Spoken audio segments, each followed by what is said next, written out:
Hello guys, welcome back to new video. This is Ganesh, GDS BPM. So మన channel వచ్చేసి GDS సంబంధించిన ప్రతి ఒక్క ఇన్ఫర్మేషన్ అనేది మన ఛానల్లో వీడియో చేసి అప్లోడ్ చేయడం జరిగింది. సో ఇంకా మీరు మన ఛానల్లో వెళ్ళేసి కంటెంట్ చూడకపోతే ఒకసారి కంటెంట్ చూడండి. సో మీకు జీడిఎస్ రిలేటెడ్ ఎలాంటి డౌట్స్ ఉన్నా కూడా ప్రతి ఒక్క ఇన్ఫర్మేషన్ అనేది మన ఛానల్లో వీడియోస్ ఉన్నాయి వాటి యొక్క. సో మీరు వెళ్ళి చూసుకోవచ్చు. సో ప్రజెంట్ వీడియోలో వచ్చేసి ఈ జీడిఎస్ స్పెషల్ డ్రైవ్ సెప్టెంబర్లో వచ్చే నోటిఫికేషన్ గురించి ఈ వీడియోలో నేను క్లారిటీగా చెప్తాను. సో సెప్టెంబర్లో వచ్చే ఈ జీడిఎస్ స్పెషల్ డ్రైవ్ నోటిఫికేషన్ యొక్క ఇంపార్టెంట్ డేట్స్ ఏంటిది, సో అప్లికేషన్ డేట్, అదేవిధంగా అప్లికేషన్ లాస్ట్ డేట్, దాంతోపాటు ఈ స్పెషల్ డ్రైవ్ నోటిఫికేషన్స్కి ఎవరు ఎలిజిబుల్, సో అసలు ఇది ఫ్రెష్ నోటిఫికేషన్లా లేదా ఓల్డ్ నోటిఫికేషన్సా, సో దీనికి ఎవరైతే ఎలిజిబుల్, సో ఎలా ప్రాసెస్ ఉంటుంది అనే దాని గురించి చెప్తాను. సో ఇంకా ఎన్ని పోస్టులు ఉన్నాయి అక్కడ అనేది దాని గురించి నేను క్లారిటీగా చెప్తాను. కేటగిరీ వైజ్గా ఎన్ని పోస్టులు ఉన్నాయో దాని గురించి మొత్తం చెప్తాను. సో ఈ వీడియో మాత్రం స్కిప్ చేయకుండా చూడండి, అప్పుడే మీకు ఇన్ఫర్మేషన్ అనేది క్లారిటీగా అర్థమవుతుంది. సో నేను ఎవరైతే ఎలిజిబుల్ అనే దాని గురించి క్లారిటీగా చెప్తాను. సో మీకు చూసుకోండి, ఓకేనా. సో వీడియో మాత్రం స్కిప్ చేయకుండా చూడండి. ఇంకా వీడియోని చూసేటప్పుడు మీరు లైక్ చేయకపోతే లైక్ చేసుకోండి ఫ్రెండ్స్. ఇంకా ఇలాంటి జీడిఎస్ జెన్యూన్ ఇన్ఫర్మేషన్ కోసం మన ఛానల్ని సబ్స్క్రైబ్ చేసుకోండి. సో ప్రజెంట్ ఇప్పుడు మనం వీడియోలోకి వెళ్తే, సో మీరు ఇక్కడ చూసుకోవచ్చు ఫ్రెండ్స్, సబ్జెక్ట్ వచ్చేసి so GDS online engagement special circle May 2023 window for fresh applicant in respect of Manipur. So మనకు 2023లో స్పెషల్ డ్రైవ్ స్పెషల్ సర్కిల్ వచ్చింది తెలిసిందే కదా. సో అది వచ్చేసి మేలో వచ్చింది. సో దానికి వచ్చేసి fresh application in respect of Manipur. So ఆ స్పెషల్ డ్రైవ్లో వచ్చేసి ఈ మణిపూర్లో మళ్ళీ ఫ్రెష్గా అప్లికేషన్ తీసుకుంటున్నారు. సో మనకు 2023లో వచ్చేసి మనకు ఈ జీడిఎస్ నోటిఫికేషన్ వచ్చేసి ఫస్ట్ షెడ్యూల్ 1 అని వచ్చింది, తర్వాత స్పెషల్ డ్రైవ్ అని వచ్చింది, తర్వాత వచ్చేసి షెడ్యూల్ 2 అని వచ్చింది. సో ఈ మేలో వచ్చిన స్పెషల్ డ్రైవ్ ఉంది కదా, సో స్పెషల్ డ్రైవ్ వచ్చేసి మళ్ళీ అప్లికేషన్ తీసుకుంటున్నారట. అది fresh application respect in Manipur division. So మణిపూర్లో మాత్రమే మళ్ళీ అప్లికేషన్ తీసుకుంటారు. ఇక్కడ చూసుకోవచ్చు మీరు.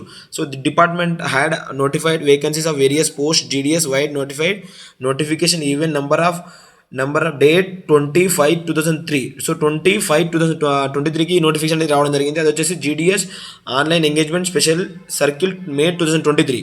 సో ఇక్కడ చూసుకోవచ్చు, due to suspension of internet facilities in the state of Manipur the department had decided to vide these affected notification number of. So అక్కడ మణిపూర్లో వచ్చేసి ఇంటర్నెట్ ఫెసిలిటీస్ వల్ల సో అక్కడ వచ్చేసి మెరిట్ లిస్ట్ అనేది రిలీజ్ అవ్వలేదు, ఒకటి మణిపూర్ డివిజన్స్ మాత్రమే. సో ఇప్పుడు ఆ మణిపూర్లో వచ్చేసి మళ్ళీ ఫ్రెష్గా అప్లికేషన్ అనేది తీసుకుంటారు, ఒకటి మణిపూర్లో మాత్రమే ఫ్రెండ్స్, ఓకేనా. ఇది స్పెషల్ డ్రైవ్కి మళ్ళీ మణిపూర్లో అనేది ఫ్రెష్గా అప్లికేషన్ తీసుకుంటారు. సో ఇప్పుడు చాలామంది అడగొచ్చు, సో బ్రదర్ నేను వచ్చేసి స్పెషల్ డ్రైవ్కి వచ్చేసి అదర్ స్టేట్కి అప్లికేషన్ చేశాను, నేను ఎలిజిబులా, సో నేను అసలు ఎక్కడ అప్లికేషన్ చేసుకోలేదు, నేను ఎలిజిబుల్ అని ఇలాంటి కొన్ని డౌట్స్ అడగొచ్చు. సో అది కూడా చూపిస్తాను మీకు, చూడండి ఇక్కడ. సో ఈ థర్డ్ పాయింట్లో చూస్తే వచ్చేసి the candidate had who already applied in for vacancies in the Manipur. So the candidate ఎవరైతే వచ్చేసి మణిపూర్లో అప్లికేషన్ చేశారో సో వాళ్ళు వచ్చేసి ఫర్దర్ ప్రాసెస్ అనేది సస్పెన్షన్లో ఉందని చెప్పారు. సో వాళ్ళు వచ్చేసి మళ్ళీ need not to apply fresh. So ఎవరైతే మణిపూర్లో ఈ స్పెషల్ డ్రైవ్కి వచ్చేసి మణిపూర్లో అప్లికేషన్ చేశారో వాళ్ళు వచ్చేసి మళ్ళీ అప్లికేషన్ చేసుకోవాల్సిన అవసరం లేదు, ఓకేనా. సో మీరు అదే అప్లికేషన్ అనేది సరిపోతుంది. సో ఇంకా ఏమంటున్నారండి వాళ్ళు, మీరు అప్పుడు అప్లికేషన్ చేసినప్పుడు ఏమైనా మిస్టేక్స్ చేసి ఉంటే మీరు మళ్ళీ మిస్టేక్స్ అనేది కరెక్షన్ చేసుకోవచ్చు. సో కరెక్షన్ ఆప్షన్స్ కూడా ఉంది అని చెప్తున్నారు, ఓకేనా. అర్థమైంది అనుకుంటాను. సో స్పెషల్ డ్రైవ్కి వచ్చేసి ఎవరైతే మణిపూర్కి అప్లికేషన్ చేశారో వాళ్ళు మాత్రమే. సో ఇంకో పాయింట్ ఇచ్చారు ఇక్కడ చూసుకోవచ్చు మీరు, వచ్చేసి the fresh applicant who had been one time opportunity to make correction edit their application for difference. So ఎవరైతే ఫ్రెష్ అప్లికెంట్స్, సో మీరు ఈ స్పెషల్ డ్రైవ్ ఉంది కదా, ఈ స్పెషల్ డ్రైవ్కి వచ్చేసి ఈ అదర్ స్టేట్కి ఎవరైతే అప్లికేషన్ చేసి ఉంటారో, మణిపూర్ కాకుండా అదర్ స్టేట్కి ఎవరైతే అప్లికేషన్ చేసి ఉంటారో వాళ్ళు ఎలిజిబుల్ కాదు ఫ్రెండ్స్, ఓకేనా. ఎవరైతే ఈ స్పెషల్ డ్రైవ్ వచ్చేసి మణిపూర్కి మాత్రమే అప్లికేషన్ చేసి ఉండాలి, లేదా ఎక్కడా కూడా అప్లికేషన్ చేసుకోకుండా ఉండాలి మణిపూర్కి, వాళ్ళు మాత్రమే ఎలిజిబుల్, ఓకేనా. సో ఇంకా చాలా మంది అడగచ్చు, సో బ్రదర్ నేను ఏం చేస్తానంటే ఆ అప్లికేషన్ ఆల్రెడీ నేను ఈ స్పెషల్ డ్రైవ్లో వచ్చేసి నేను అదర్ స్టేట్లో అప్లికేషన్ చేశాను. సో ఇప్పుడు నేను మళ్ళీ మణిపూర్లో వచ్చేసి నేను వేరే మొబైల్ నెంబర్ పెట్టేసి వేరే ఈమెయిల్ ఐడి పెట్టేసి ఇలా నేను ట్రై చేస్తాను బ్రో, ఇలా అవుతుంది కదా అని మీరు అడగొచ్చు. సో అలా అవుతుంది ఫ్రెండ్స్, కానీ మీరు ఫర్దర్ ప్రాసెస్లో ఏమైనా ప్రాబ్లం అయితే మాత్రం అది మీరే రెస్పాన్సిబిలిటీస్ అవుతారు. సో మీరు చూసుకోవచ్చు, ఆల్రెడీ మనకు ఎస్డివి మెథడ్ అని రావడం జరిగింది. సో దీనివల్ల మీకు డబుల్ అప్లికేషన్స్ అయినా కూడా మీరు దొరికిపోయే ఛాన్సెస్ ఉంటాయి, ఓకేనా.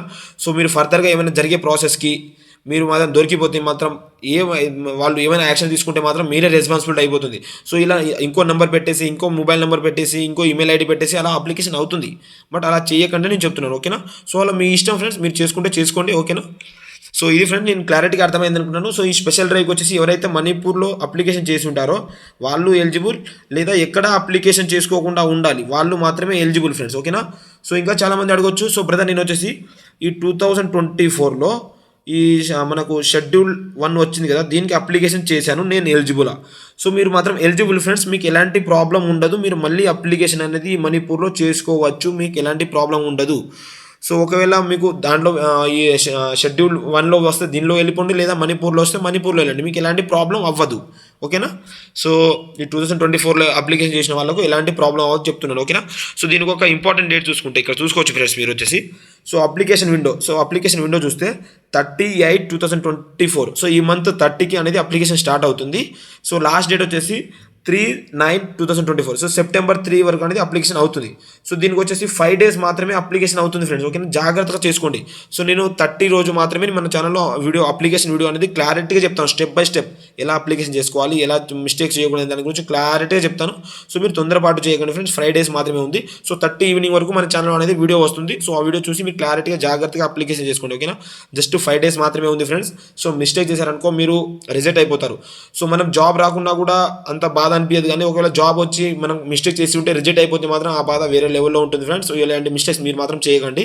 సో ఒకవేళ మిస్టేక్స్ వల్ల చిన్న మిస్టేక్ చేశారనుకో, సో మనకు వచ్చేసి ఎడిట్ ఆప్షన్ వచ్చారు. సో ఎడిట్ ఆప్షన్ వచ్చేసి 4/9 నుంచి 6/9, జస్ట్ 3 days మాత్రమే మనకు అప్లికేషన్లో మిస్టేక్ చేసి ఉంటే కరెక్షన్ చేసుకోవడానికి ఇచ్చారు ఫ్రెండ్స్. ఓకేనా? సో అప్లికేషన్ ఎడిట్ ఉందని మీరు ఎలాంటి మిస్టేక్ చేయకండి, జాగ్రత్తగా చేసుకోండి. ఓకేనా? సో ఇది ఫ్రెండ్స్ ఇంపార్టెంట్ డేట్ వచ్చేసి. సో ఇంకా అడగొచ్చు, సో ఎన్ని పోస్టులు ఉన్నాయో దాని గురించి అడగొచ్చు. సో ఇప్పుడు పోస్టుల గురించి చూసుకుంటే మాత్రం, సో ఇక్కడ చూసుకోవచ్చు ఫ్రెండ్స్, టోటల్ వచ్చేసి 288 పోస్టులు మాత్రం ఉన్నాయి. సో అరౌండ్ 300 పోస్టులు అనుకోండి. సో ఇంత తక్కువ పోస్టులు మాకు జాబ్ వస్తుందని అనొచ్చు. సో తక్కువ పోస్టులు అయినా కూడా ఫ్రెండ్స్ మీకు జాబ్ వచ్చే ఛాన్సెస్ ఉన్నాయి. ఎందుకంటే మనకు ఆల్రెడీ 2024లో వచ్చేసి ఈ నోటిఫికేషన్ 44,228 పోస్టుల వేకెన్సీస్ నడుస్తుంది కాబట్టి, సో చాలామందికి మంచి పర్సెంటేజ్ ఉన్న వాళ్ళు దీనిలో అప్లికేషన్ చేస్తారు. దీనికి రెండింటికి అప్లై చేస్తే సో వాళ్ళకు ఇందులో వచ్చింది అనుకో, మళ్ళీ దీనిలోకి రావడానికి వాళ్ళకి ఛాన్స్ ఉండదు, వాళ్ళు రారు కూడా. సో అప్పుడు దీనికి ఏమవుతుందంటే కట్ ఆఫ్ తగ్గే చాలా ఛాన్సెస్ ఉంటాయి. ఓకేనా? నేను అందుకు చెప్తున్నాను. ఓకేనా? సో ఇప్పుడు మొత్తం టోటల్ వేకెన్సీస్ చూసుకుంటే మాత్రం, సో యువర్కి చూసుకుంటే ఫ్రెండ్స్ 190 వేకెన్సీస్ ఉన్నాయి. ఓబీసీకి చూసుకుంటే 50 వేకెన్సీస్ ఉన్నాయి. ఎస్సీకి చూసుకుంటే చాలా తక్కువ పోస్టులు ఉన్నాయి ఫ్రెండ్స్, జస్ట్ 4 వేకెన్సీస్ అనేది ఉండడం జరిగింది. ఎస్టీకి చూసుకుంటే 87 పోస్టులు ఉన్నాయి ఫ్రెండ్స్. ఓకేనా? ఈడబ్ల్యూఎస్కి వచ్చేసి 17 పోస్టులు ఉన్నాయి. నెక్స్ట్ పీడబ్ల్యూడీ చూసుకుంటే, పీడబ్ల్యూడీ మొత్తం అన్ని కేటగిరీ చెప్తున్నాను ఫ్రెండ్స్, పీడబ్ల్యూడీ ఏ, పీడబ్ల్యూడీ సిడి ఈ అన్ని కేటగిరీ కలుపుకొని 11 పోస్టులు అనేది ఉండడం జరిగింది. టోటల్ ఓవరాల్గా వచ్చేసి 288 పోస్టులు ఉన్నాయి. సో తక్కువ పోస్టులు ఉన్నాయని మీరు అప్లికేషన్ చేసుకోకుండా ఉండకండి ఫ్రెండ్స్, మీరు అప్లికేషన్ అయితే చేసుకోండి. ఓకేనా? సో ఇంకా చాలామంది అడగవచ్చు, సో బ్రదర్ దీనిలో కట్ ఆఫ్ ఎంత ఉండబోతుంది, ఎవరు అప్లికేషన్ చేసుకోవచ్చు అని. సో బ్రదర్ మీకు 90% ఉండి, 90 కంటే 90 తక్కువ 85 ఇలా 80% ఉంటే అప్లికేషన్ చేసుకోండి ఫ్రెండ్స్. ఓకేనా? మీరు అప్లికేషన్ చేసుకోకుండా ఉండకపోండి, అప్లికేషన్ చేసుకోండి. 90 కంటే ఏవో ఉంటే మీరు ఎక్కువ ఛాన్సెస్ ఉంటాయి, బట్ ఈ 3% వల్ల కూడా జాబ్ వస్తుంది. ఎందుకంటే నేను చెప్పాను మనకు ఆల్రెడీ 44,228 వేకెన్సీస్ ఉన్న నోటిఫికేషన్ నడుస్తుంది కాబట్టి, సో దానిలో జాబ్ వచ్చినా కూడా దీనిలో వెళ్ళడానికి చాలామంది ఎక్కువ రారు కాబట్టి దీనిలో కట్ ఆఫ్ తగ్గే ఛాన్సెస్ ఉంటాయి. ఓకేనా? సో ఈ పర్సెంటేజ్ ఉన్న వాళ్ళు చాలామంది అప్లికేషన్ అయితే చేసుకోండి ఫ్రెండ్స్, మీకు జాబ్ వచ్చే ఛాన్సెస్ అయితే ఉంది. సో మీరు ఇదైతే ఫ్రెష్ నోటిఫికేషన్ అయితే కాదు ఫ్రెండ్స్. ఓకేనా? ఇదైతే 2023లో వచ్చిన స్పెషల్ డ్రైవ్ నోటిఫికేషన్. సో దీనికైతే ఎవరైతే ఎలిజిబుల్ అంటే, సో స్పెషల్ డ్రైవ్కి ఎవరైతే మణిపూర్లో అప్లికేషన్ చేశారో వాళ్ళు మాత్రమే ఎలిజిబుల్. ఇంకా వచ్చేసి ఎవరైతే ఎక్కడ అప్లికేషన్ చేసుకోకుండా ఉండాలి. ఓకేనా? మీరు ఈ స్పెషల్ డ్రైవ్కి వచ్చేసి ఎక్కడ అప్లికేషన్ చేసుకోకుండా ఉండాలి అయితేనే మాత్రం ఎలిజిబుల్. సో మీరు వేరే నెంబర్, వేరే ఈమెయిల్ ఐడి పెట్టి చేంజ్ చేసుకోవచ్చు. దానితో ఫర్దర్లో ఏమైనా ప్రాసెస్ ఏమైనా అవుతే మాత్రం దానికి మీరే రెస్పాన్సిబిలిటీస్ అవుతారు. సో ఇది ఫ్రెండ్స్ నేను చెప్పాలనుకుంది. సో వీడియో కానీ మీకు నచ్చినట్లయితే లైక్ చేయండి. ఇంకా మీరు మన ఛానల్ని సబ్స్క్రైబ్ చేసుకోకపోతే సబ్స్క్రైబ్ చేసుకోండి ఫ్రెండ్స్, ఎందుకంటే మన ఛానల్ వచ్చేసి ఇలాంటి జీడిఎస్ గురించి జెన్యూన్ ఇన్ఫర్మేషన్ అనేది చెప్పడం జరుగుతుంది ఫ్రెండ్స్. సో ఈ వీడియోని ఇంతవరకు చూసినందుకు థ్యాంక్ యూ. జై హింద్.